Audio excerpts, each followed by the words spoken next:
Question number पहला है, संयुक्त व्यंजन कौन से हैं? तो संयुक्त व्यंजन अर्थात जो दो या दो से अधिक व्यंजनों के मेल से बनते हैं उसे संयुक्त व्यंजन कहते हैं। और ये 4 प्रकार के होते हैं संयुक्त व्यंजन। वो कौन कौन से होते हैं? क्ष, त्र, ज्ञ और श्र। तो ये 4 प्रकार के जो है संयुक्त व्यंजन होते हैं। तो इसमें देखेंगे कि कौन संयुक्त व्यंजन है, तो ऑप्शन डी जो है सही हो जाएगा, ज्ञ। क्वेश्चन नंबर 2, तालु की सहायता से उच्चारित होने वाले वर्ण समूह कौन से हैं? तो तालव्य अर्थात तालु, तो तालव्य की सहायता से उच्चारित होने वाले जो वर्ण समूह है वो है चौवर्ग। तो चौवर्ग के जितने भी जो है होते हैं 5 जो होते हैं वो तालु की सहायता से बोले जाते हैं। तो कौन कौन से होते हैं वो?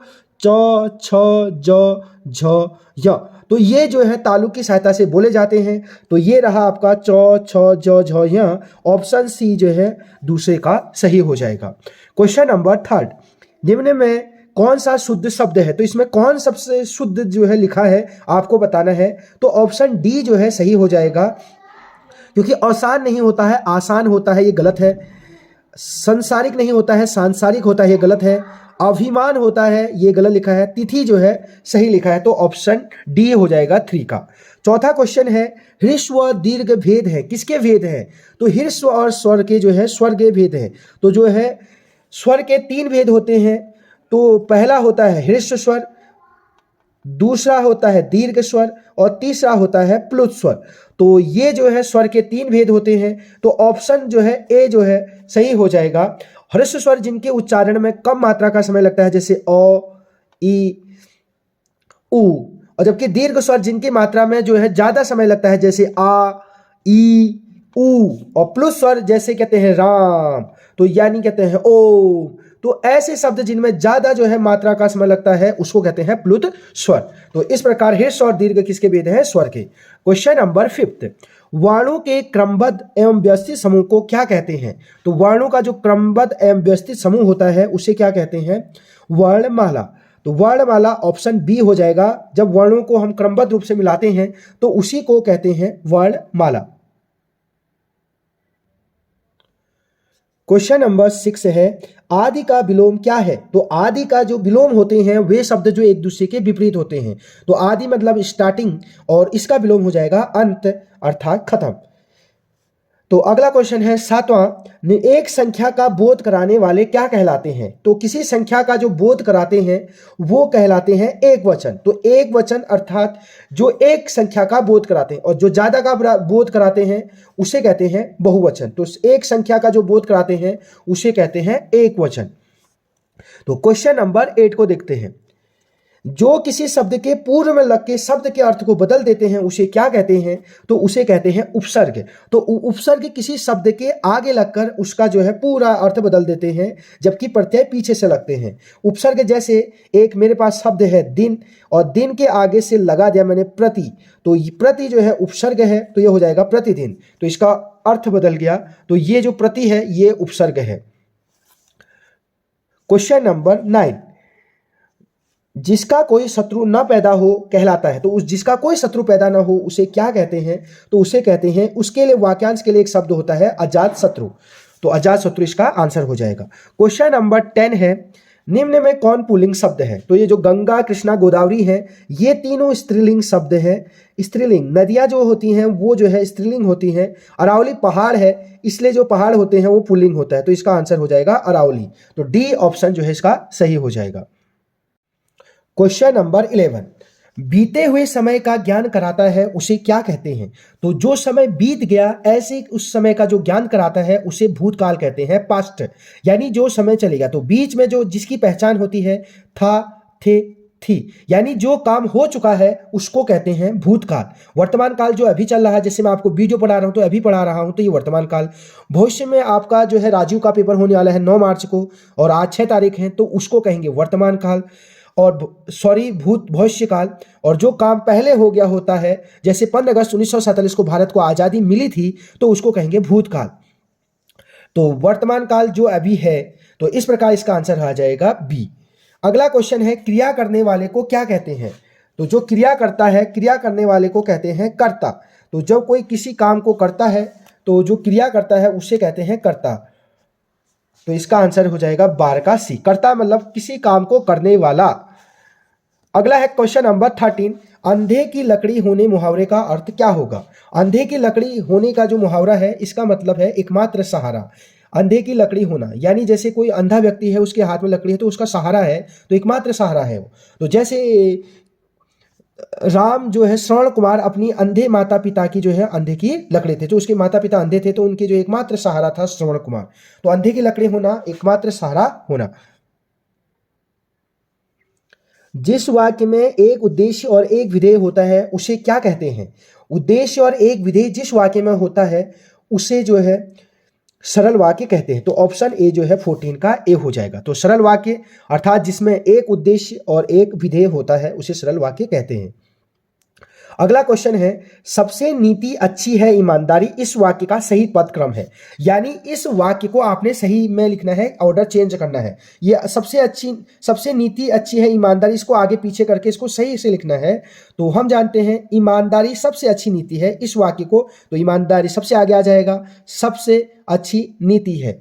तो इसका ऑप्शन सी हो जाएगा 15 का। 16, वर्णों के मेल से बने सार्थक वर्ण समूह को क्या कहते हैं? तो जो वर्ण है जैसे क है, म है, ल, ये वर्ण है तो इनके सार्थक वर्ण समूह को कहते हैं शब्द। तो इनसे जो बनेगा वो बन जाएगा कमल। तो कमल जो है शब्द हो गया, और जो क म ल थे ये थे वर्ण। तो वर्णों के मेल से सार्थक वर्ण समूह को कहते हैं शब्द। तो 16 का बी हो जाएगा। 17 को देखते हैं, पुरुष या स्त्री का बोध कराने वाले शब्द क्या कहलाते हैं? तो जो पुरुष जाति और स्त्री जाति का जो बोध कराते हैं उसे लिंग कहते हैं। तो लिंग दो प्रकार के होते हैं, एक पुल्लिंग और एक स्त्रीलिंग। तो पुरुष जाति का जो बोध कराते हैं उसे पुल्लिंग, और स्त्री जाति का जो बोध कराते हैं उसे स्त्रीलिंग कहते हैं। क्वेश्चन नंबर जो है 18 को देखते हैं, एक निश्चित अर्थ वाले शब्द कहलाते हैं। तो एक निश्चित शब्द वाले जो शब्द होते हैं उन्हें कहते हैं एकार्थी शब्द। तो जिनका एक निश्चित अर्थ होता है और उन्हें कहते हैं एकार्थी शब्द। क्वेश्चन नंबर 19, संप्रदान कारक का विभक्ति चिन्ह कौन सा है? तो संप्रदान कारक, तो कारक होते हैं, तो संप्रदान कारक का जो विभक्ति चिन्ह है वो है को या के लिए, को या के लिए। तो जैसे एक स्टेटमेंट है या वाक्य है, वह राकेश के लिए मिठाई लाई, वह राकेश के लिए मिठाई लाई। तो इसमें आ रहा है मिठाई लाई, तो के लिए जो है वो संप्रदान कारक है। तो कर्ता ने कर्म को, तो इस प्रकार जो राकेश के लिए जो वर्ड आ रहा है को या के लिए, वो संप्रदान कारक का विभक्ति चिन्ह है। क्वेश्चन नंबर 20 है, सूर्योदय का संधि विच्छेद क्या होगा? तो सूर्योदय का संधि विच्छेद है सूर्य धन उदय। तो सूर्य धन उदय जो है इसका संधि विच्छेद है, और इसमें है गुण संधि। तो सूर्य धन उदय जो है इसका संधि विच्छेद हो। क्वेश्चन नंबर 21 से 25, तो ये जो है हिंदी में एक गद्यांश पूछता है।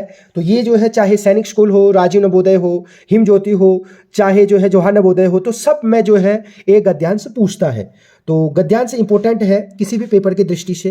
तो इसको स्टार्ट करते हैं। तो सबसे पहले गद्यांश को पढ़ते हैं, उसके बाद नीचे के क्वेश्चन को स्टार्ट करते हैं।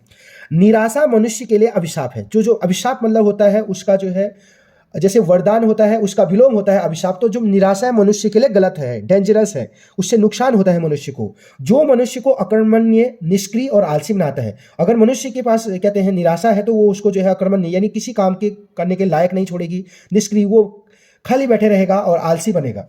मनुष्य संसार का सर्वश्रेष्ठ प्राणी है, जो इस दुनिया में सबसे श्रेष्ठ प्राणी है सभी जीवधारियों में, वो मनुष्य है। अतः मनुष्य को प्रतिकूल परिस्थितियों में भी आशावादी और संघर्षशील बनकर जीना चाहिए। तो कैसी भी प्रतिकूल परिस्थितियां हैं हमारी लाइफ में, चाहे कितना भी सिचुएशन खराब हो, तो हमें आशावादी होना है। आशावादी मतलब पॉजिटिवनेस होना है, हमारे अंदर जो है ऑप्टिमिस्ट होना है। हमने संघर्ष के लिए तैयार रहना है। एक नन्ही चींटी को चावल का दाना ले जाते हुए देखे। तो आपने देखा होगा एक चींटी जो है, नन्ही चींटी जो है चावल का दाना ले जाती है, उसके सामने तिनका उड़ाकर उसका रास्ता रोकने या दाना छीनने का प्रयास कीजिए। आप क्या करें, जैसे वो चींटी जा रही है, चींटी के आगे आपने जो है एक लकड़ी लगा दिया या कोई पत्थर लगा दिया, तो अगर हम उसका चीनी का दाना है, चावल का दाना छीनने का प्रयास भी करते हैं तो वो छटपटाती है और उस दाने के लिए कितना संघर्ष करती है। और ये संघर्ष तब तक करती है जब तक कि वो दोबारा अपना दाना प्राप्त नहीं कर लेती है। तो ऐसे हमने भी अपनी लाइफ में क्या करना है, संघर्ष करना है। जिस प्रकार वो चींटी, छोटी सी चींटी जो है उतना संघर्ष करती है। तभी कहते भी हैं जो कहते हैं मेहनत करने वाले, कोशिश करने वालों की कभी हार नहीं होती। तो इस प्रकार हमें क्या करना है, मनुष्य जीवन मिला है तो हमेशा जो है आशावादी और संघर्षशील बनना है। तो अब क्वेश्चन को पढ़ेंगे 21। उपयुक्त गद्यांश में किसे अभिशाप कहा गया है? तो शाप, अभिशाप किसे कहा गया है? तो आप जानेंगे कि निराशा को जो है मनुष्य के लिए अभिशाप कहा गया है। ऑप्शन बी हो जाएगा। मनुष्य को प्रतिकूल परिस्थितियों में कैसे जीना चाहिए? तो जो मनुष्य है उसको प्रतिकूल परिस्थितियों में भी आशावादी और संघर्षशील बनकर जीना चाहिए। तो ऑप्शन बी 22 का भी हो जाएगा। नन्ही चींटी का दाना छीन ले जाने पर वो क्या करती है? तो नन्ही चींटी का जो है अगर दाना छीन भी देंगे तो वो दाना प्राप्त करने के लिए जो है संघर्ष करती है। तो 23 का बी हो जाएगा। हाँ, अब अगर हम देखेंगे क्वेश्चन नंबर 24। गद्यांश में आए संसार शब्द का पर्यायवाची नहीं है। तो इनमें से कौन सा जो है संसार का पर्यायवाची नहीं है वो आपने जो है बताना है। तो इसमें जो संसार शब्द का पर्यायवाची जग, दुनिया, देश, विश्व में कौन नहीं है, आपने इसको कमेंट बॉक्स में जो है आपके लिए छोड़ रहा हूं ये छोटा सा क्वेश्चन, कमेंट बॉक्स में आपने इसका आंसर बताना है। 25। उपयुक्त गद्यांश का उपयुक्त शीर्षक क्या होगा? तो इस गद्यांश को आपने पढ़ा तो इसका शीर्षक क्या होगा, इन चारों में से देखना है आपने। अकर्मण्यता और निष्कृत्या, नर हो न निराश करो मन को, निराशा या अभिशाप। तो इसमें कौन सा जो है आपको उपयुक्त शीर्षक लग रहा है? तो इसमें जो उपयुक्त शीर्षक है वो है बी लग रहा है मुझे, नर हो न निराश करो मन को। यानी हमें जो इंसान है, हम नर हैं तो हमने अपने आप को निराश नहीं करना है, क्योंकि निराशा हमारे लिए जो है अभिशाप है और इसलिए हमको अपने मन को निराश नहीं करना चाहिए। तो इसका ऑप्शन बी हो जाएगा।